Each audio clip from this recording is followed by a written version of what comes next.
the American Wind Energy Association, which is the trade group for the wind industry in the United States. We represent the businesses in the wind industry, whether it's developers of projects or manufacturers who make the components in a turbine, or the utilities who buy the power and all the services that go in the industry. We're 2,400 companies strong, about 20,000 individuals within those companies. So my comments today are broad to begin with, but I think our Q&A session will get into a little bit of the detail of what's been going on in the U.S. in terms of policy.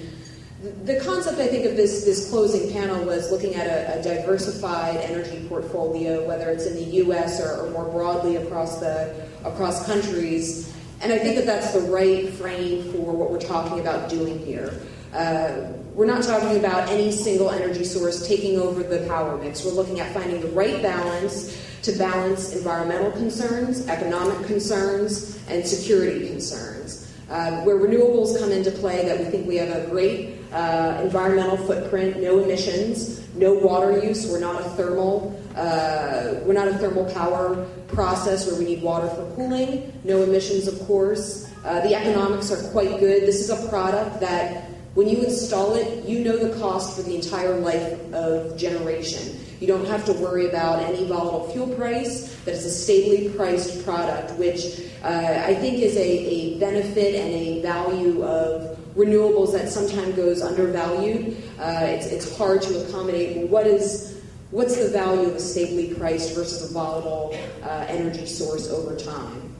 And then, of course, security. This is a domestic, renewable, at its core, energy source, so very secure in that framework. So thinking about diversifying our energy mix here in the U.S. or globally, what we've seen is the choice that utilities are making. They're the ones making a decision about what our energy mix looks like. And so what are they choosing? They're choosing about 40% of all of their new capacity that they're bringing online has been wind over the past few years. This has been true in the United States, and this has been true in Europe.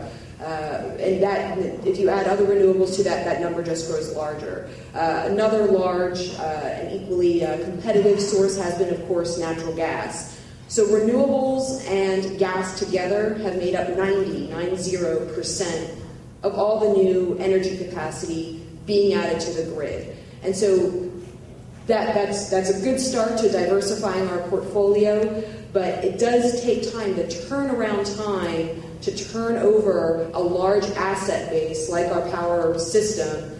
That takes a long time. So if we think we're going to move from 2 to 5 to 10 to 20% of our power mix from renewables, we need to speed things up, and that's where government action can take place to speed things up by addressing climate issues or doing specific renewable policies. We hope that it gained a little bit of life yesterday as a bipartisan set of senators reintroduced a bill that we think has 60 votes to pass the Senate. We think that it's a great first step toward diversifying our portfolio, 15% renewable energy by 2021. And it has those elements that it's long-term and it's stable and it provides you certainty. So if you're making a decision and you're a global company and you need to decide where are you going to allocate your capital, what country, they're going to look at the countries with the market that has those elements. And so an RES, a renewable electricity standard, is a policy that carries those elements for success.